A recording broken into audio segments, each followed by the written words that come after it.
அண்மைச் செய்தி. வங்கக்கடலில் மாலை 5 மணி வாக்கில் புயல் உருவாக வாய்ப்பு என வானிலை ஆய்வு மையம் தெரிவித்துள்ளது. வங்கக்கடலில் மாலை 5 மணி வாக்கில் புயல் உருவாக வாய்ப்பிருப்பதாக வானிலை ஆய்வு மையம் தெரிவித்துள்ளது. நாகைக்கு தென்கிழக்கே வங்கக்கடலில் மாலை 5 மணி வாக்கில் புயல் மையம் கொள்ளும் என வானிலை ஆய்வு மையம் தெரிவித்துள்ளது. கூடுதல் விவரங்களோடு நமது செய்தியாளர் வெங்கட்ரமணன் இணைகிறார். வணக்கம் வெங்கட்ரமணன், விவரம்.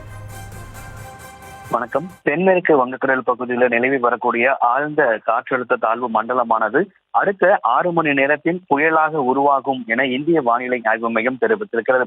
சரியாக மாலை 5 மணி வாக்கில் இந்த புயல் என்பது உருவாகக்கூடும் என வானிலை ஆய்வு மையம் தெரிவித்திருக்கிறது.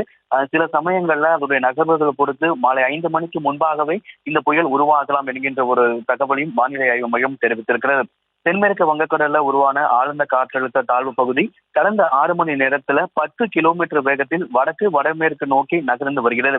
இன்று காலை 11:30 மணி அளவில் நிலவரப்படி இலங்கையிலிருந்து திருகோணமலையிலிருந்து 110 கிலோமீட்டர் தொலைவிலும், நாகப்பட்டினத்திற்கு தென்கிழக்கே 350 கிலோமீட்டர் தொலைவிலும், புதுச்சேரியின் தென்கிழக்கே 450 கிலோமீட்டர் தொலைவிலும், சென்னைக்கு தென்கிழக்கே 530 கிலோமீட்டர் தொலைவிலும் இந்த ஆழ்ந்த காற்றழுத்த தாழ்வு மண்டலமானது தற்பொழுது மையம் கொண்டிருக்கிறது. இது தொடர்ந்து வடக்கு வடமேற்கு திசையில் நகர்ந்து அடுத்த 6 மணி நேரத்தில் புயலாக வலுப்பெறும் அப்படிங்கிற தகவலை வானிலை ஆய்வு மையம் தெரிவித்திருக்கிறது. அடுத்த 2 நாட்களுக்கு வடக்கு வடமேற்கு திசையில் நகர்ந்து தமிழக கடற்கரை நோக்கி நகர்ந்து இலங்கை கடற்கரை ஒட்டி நகரக்கூடும் என்கின்ற ஒரு தகவலை வானிலை ஆய்வு மையம் தெரிவித்திருக்கிறது.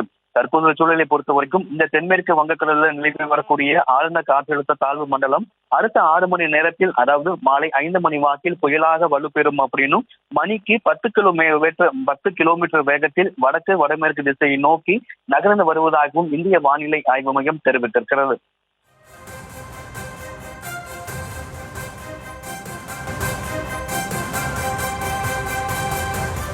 வங்கக்கடலில் மாலை 5 மணி வாக்கில் புயல் உருவாக வாய்ப்பு என வானிலை ஆய்வு மையம் தெரிவித்துள்ளது. வரும் 30ஆம் தேதி புயல் கரையை கடக்க வாய்ப்பிருப்பதாகவும் தெரிவிக்கப்பட்டுள்ளது. புயல் சின்னம் மணிக்கு 10 கிலோமீட்டர் வேகத்தில் நகர்ந்து வருகிறது என்றும் கணிக்கப்பட்டுள்ளது. புயல் சின்னம் நகரும் வேகம் குறைவதால் மழை அதிகரிக்க வாய்ப்பிருப்பதாகவும் வானிலை ஆய்வு மையம் தற்போது தெரிவித்துள்ளது. புயல் சின்னம் மணிக்கு 10 கிலோமீட்டர் வேகத்தில் நகர்ந்து வருகிறது.